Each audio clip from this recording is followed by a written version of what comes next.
Well, a lot can certainly change in 25 years. Space Jam: A New Legacy was directed by Malcolm D. Lee, who directed Undercover Brother, Barbershop: The Next Cut, Scary Movie 5, as well as many others, and is a rehashing slash reimagining slash reintroduction slash recycling of the 1996 Space Jam movie concept. And in the case of that one, taking a basketball player, famous basketball player, my favorite basketball player of all time, Michael Jordan, and, making him a fish out of water in Toon World, working with Bugs Bunny and Daffy Duck and Porky Pig and Foghorn Leghorn and, the Tasmanian Devil and so many of your favorites.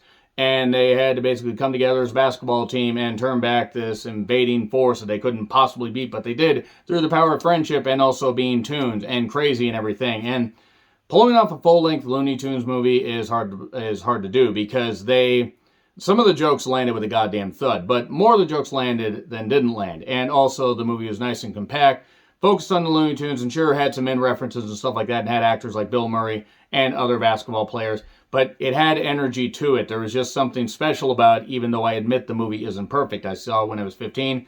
I've seen it a few other times since then. I watched it a couple years ago, and I was like, all right, I still enjoy it, even though I recognize it has flaws.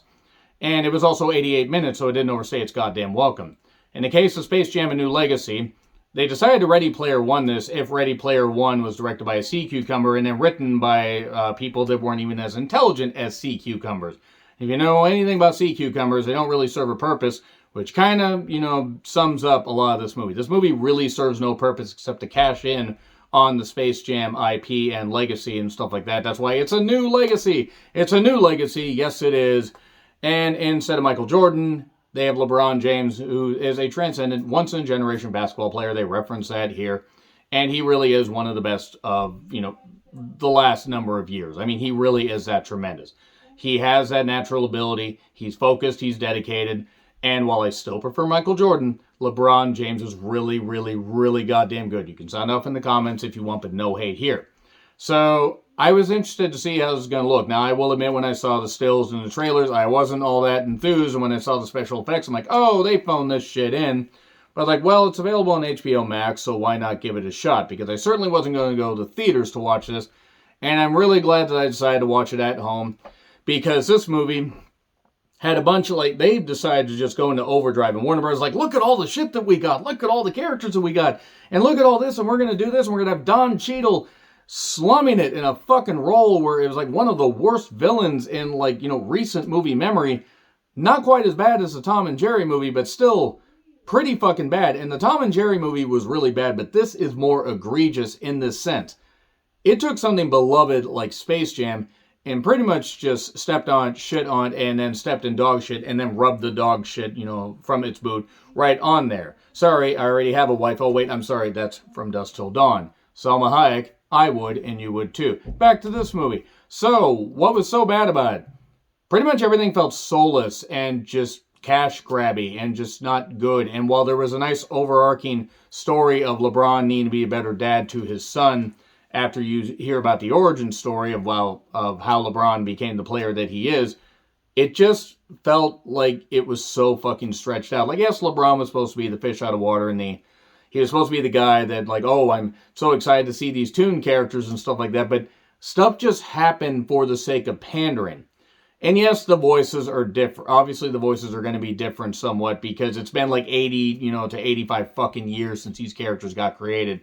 So, naturally, voices are not going to be the same. But still, new voices aside, no character felt like they had any depth. I mean, and for cartoon characters, you don't need much, you just need entertainment. Everything just felt like it was just taking place just for the sake of advancing a meager plot such as it is. And the comedy was a misfire after misfire after misfire. They didn't have Bill Murray in this one. And they didn't have anybody that was even close to Bill Murray's talents. And even though I'm not the biggest Bill Murray fan, the guy knows how to play deadpan, have good comedic timing. And LeBron isn't even terrible in this, but he doesn't fit in like Michael Jordan did. Now, a lot of that could come down to the writing, a lot of that could come down to the presentation, a lot of that could come down to the fact that the movie is just fucking terrible. Not even mixing words at this point. Fucking terrible. Okay, so I've dumped on that enough.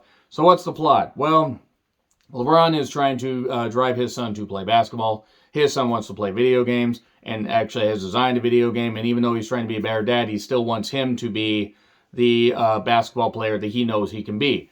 because that's what LeBron's dad did with him. Like a Tiger Woods situation, hopefully without, hopefully with less hookers and, golf clubs going in the windshields. Moving on. The son is a little bit torn, and LeBron's like, oh, let's go on a tour to Warner Brothers. Well, we cut to the Warner Brothers Superverse, and it's this, a computer program with a whole bunch of people, and the main character is Al G. Rhythm, played by Don Cheadle. I think poor fucking Don Cheadle. Poor Don Cheadle in this. He is trying to overact. There's this weird blobby-like creature that kind of reminded me a bit of the Blob from Treasure Planet, not like the robot, which is a good thing because I hated the robot. And, I've got this great idea. It's Warner 3000. It's immersive technology, and I'm going to use LeBron James to find a way to take over the world from inside a computer. So is he going to Skynet this thing? Because Skynet, even at its worst, had a better plan than what this guy had. So, anyway, eventually, LeBron gets sucked into the Superverse because so is his son. And and Al G. Rhythm, it's just so stupid. I should just say Don Cheadle decides to pit father and son against each other and say, hey, your video game's really cool. Your dad doesn't appreciate you. I'm going to, use your game, and we're going to do this, and we're going to have father and son. And he says, okay, LeBron, if you want your son back. And he says this to LeBron, not around the son. You got to get a team together. You got to play my team. And if you win, you can all go. If you don't, you're trapped here forever. Okay? Basic plot. Fine. Is what it is. You know what? After a quarter of a century, you can have differences. And since everything's on the goddamn internet, including the internet, makes sense for it to be there. Why not just try different things? Here's the thing, though. Everything feels like the immersive part, and I hate to go back to Ready Player One, but that at least felt somewhat immersive. This doesn't. And Ready Player One was by no means a great movie at all. Like, it was not that good, but it had energy. Also, I had Olivia Cook, who looked really good in it. But it had enough stuff that made it work. This doesn't, because it tries to just throw shit like, look what we have, look what we have, look what we have. Oh, we have, Harry Potter, we have Game of Thrones, we have all this stuff, and yeah, you do. Great. What else you fucking got? Oh, you have cartoon characters that are just, trying to do in-references and stuff like that, and do everything, and it doesn't work. And the reason it doesn't fucking work is because so much winking at the camera can only go so far. And also, did I mention this thing's almost 30 minutes longer than the original, which even at some points felt like it was a little bit stretched, but it served its purpose. You can't do a movie that's almost 2 goddamn hours with Looney Tunes and make it this aggressively fucking boring. It was really goddamn shit. I mean, really, really shit. And I'm disappointed that it was this bad because I didn't expect to love it. But I really hated it. I mean, I really fucking hated this movie. And yes, there's, again, the overarching story where father and son need to come together and everything. And father needs to realize that the son wants to do his own thing, but the son loves his father. He just wants his approval. And people can identify with that. People can identify with that, whether it's father, mother, sister, your brother too, or, it's like somebody that raises you like grandparents or people, or foster parents, whoever takes you in. People that raise you, you just want their approval. You just want to know that what you're doing has, it's like they're using the teachings that they got from you and turning it into their own thing. They just want to do that. They just want to do their own thing, but they want your approval. And that's fine. But the thing about this movie is it's supposed to be, it's supposed to have that story. It's also supposed to be entertaining. And it wasn't. It was as close to a Tom and Jerry movie as it could get because so much of the comedy was a misfire. Now, that movie is worse. I will say that. But this, again, pretty much just stepped on the goddamn Space Jam image, IP, and all that, and it looked terrible. It was not very well acted. And also, I didn't really feel much of an emotional punch even when they tried to have some, emotional stuff happen. And also, there were certain parts where, and I'll get into spoilers here in a little bit, where one point, about 30 minutes left, I almost turned the fucking thing off because I had been beat over the head with the hip-hop stuff, and some of the songs weren't bad. Other songs were just there, but it is what it is. Music's not for me. It's not a mood killer. But then people kept just doing more bad comedy, cartoon characters and real people alike, and it just got stale. So I'm going to tell you right now, in case you're wondering what grade I'm going to give it, I'm giving it an F because I fucking hated this movie. I'm probably going to get in a lot of trouble. I'm probably going to get hate, but that is what it is. Now, what I'm going to do is I'm going to get into spoilers here. So it is available on HBO Max. Maybe your kids will be entertained. I don't know. But anyway, spoilers. Okay, so I'm in the spoiler territory in case the waving of the hands didn't tell you anything. Cross-check at all point. Anyway, all right, so yeah, Don Cheadle's pretty much slumming it in this. He wants to get LeBron interested in this Warner 3000 technology, and we start out in 1998 first, and young LeBron gets a Game Boy hand-me-down, but his coach is like, "No, you need to do this. You need to, drive. You need to get your, head in the game and everything. Drop the video games." And I mean, he threw that Game Boy in the trash. Even in 1998, that would have fetched a pretty penny. Used to have a Game Boy, 8 through batteries, not like the Game Gear, but it was pretty good. So then we have we have the opening credits with LeBron, career highlights and graphics and stuff like that. Present day James residence and his older son is playing basketball. His younger son Dom is playing video games, designing video games, and basically the mother's like, he doesn't need a coach, he needs a father, and which makes sense. And then the serververse is, headed by Al G. Rhythm. I feel dumber every time I say that because it's not a creative name. And he's like, I got this idea. I'm going to get LeBron James and we're going to do all this. Well, LeBron kind of shits on that whole presentation. And then he's like, fine, I'll get him down here and suck him into the computer. I mean, he has to be really stupid and get down here. Maybe he could take the stairs. No, he'll take the elevator. This is great. And then he decides to basically suck his son in there, and then sucks LeBron in there. This is getting really awkward to talk about all this sucking in what's supposed to be a kid's movie. What in the Matrix hell, LeBron says, and boy, don't worry, I'll get to that shit. So who dares to serve the great, powerful Al G, like, Wizard of Oz. And hey, I want you to help me fulfill my destiny. We want to destroy things. I mean, I'm sorry. We want to just make things better because all, technology that wants to become sentient wants to do it for peaceful purposes. If you lose, you're stuck here, all this. And then LeBron then gets sent through all the various Warner Brothers properties, including first to Toon World, but he goes by Harry Potter World and DC World and Game of Thrones World and, probably Intelligence World. Oh, wait, there's no intelligence in this movie. Bugs Bunny is there, and he's the only one in Toon World. We find out why a little bit later. He basically, Al G. Rhythm convinced everybody to leave Toon World. They go on and do bigger and better things, so they're on different worlds. You want a cartoon rabbit to team up with a famous NBA basketball player? Sounds awfully familiar. Gee, yeah, you fucking think we get it. We fucking get it. You have self-awareness. If only you had awareness to make your movie any fucking good. So LeBron is confused by all this, but also is like a kid. And look, I'm sure it was a big thrill for him. He looked like he was having fun. He also looked at times like he was kind of sleepwalking through this, which was kind of how the viewer probably felt. So the fucking pandering, the goddamn let's do all, this, let's go to these various worlds. I gotta bring these players together. You might not be able to bring all these players together like Superman and Batman. This isn't the Miami Heat. Yes, we fucking get it. God damn. It wasn't even done in a humorous way. It was done in a, do you get it? And that's pretty much what they did.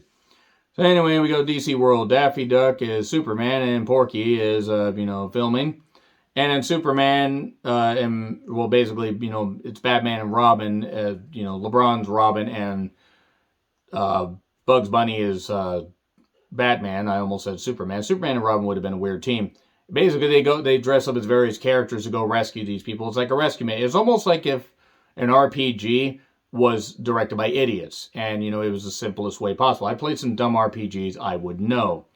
So the actual Superman and Justice League show up to stop this train from crashing into the orphanage, and then we get the Roadrunner and Mad Max and Wile E. Coyote. That was a bit dark, but it was something else.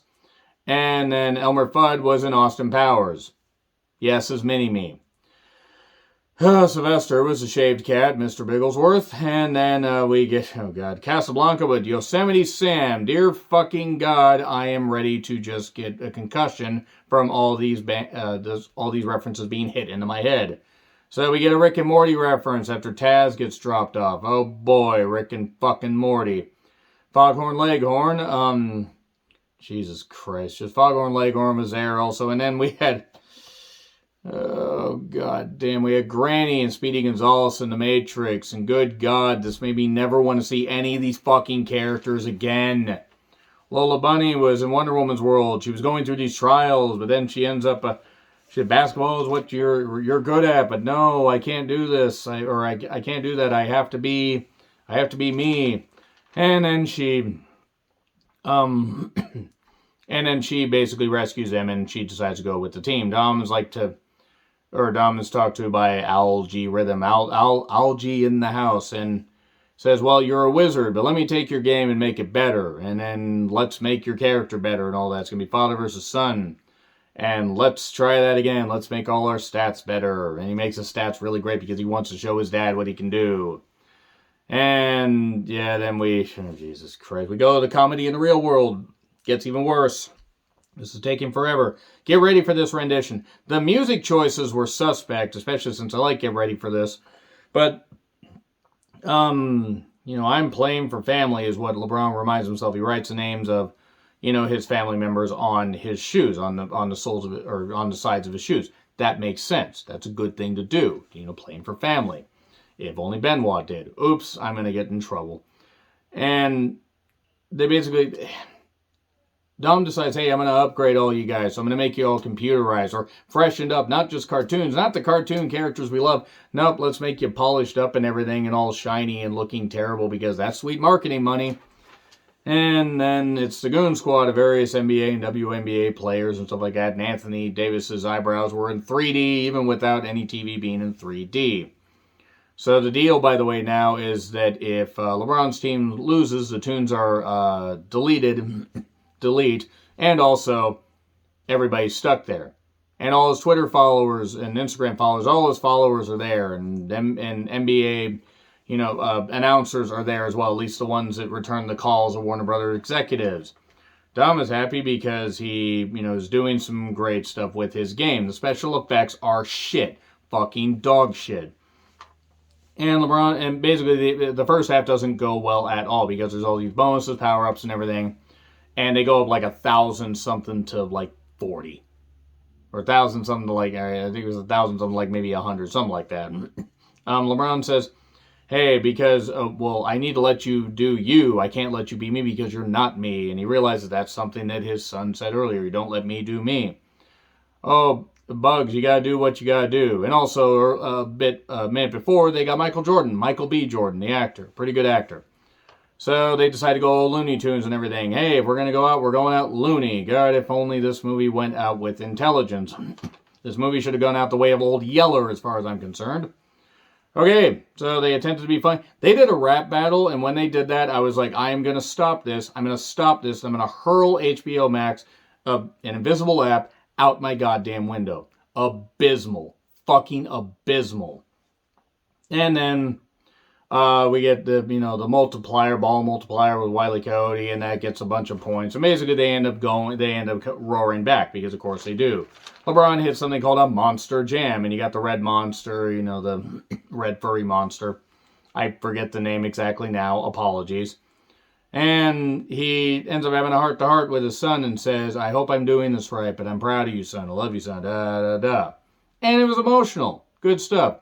And then the son switches sides and joins up with his dad's team, which apparently you can just do in video games and in movies. And then Algae is like, okay, I'll grow to be 5 feet taller, and I'll just be this and super buff, and we're going to do this, and I'm hacking the game so I can cheat, and I can do this. And there was earlier in the movie, the son was playing the game and he did this one particular move, this crossover step back, that ended up glitching out the game. Well, he realized, hey, wait a second, if we do that, then that means that that means that, his control of the game will be broken. But that deleted his character, so whoever does that will get deleted. Delete. And, So that's pretty much what's going to happen. Oh no, what is going to go on? Well, Bugs does it. He takes it from LeBron James because he doesn't want LeBron to die because he has a son, and Bugs does it, but then glitches out. But then LeBron gets it. He's about to get tackled. Oh no, he's going to go down, and then his son gives him a lift with a power-up, and then he boosts and they win. And then they leave.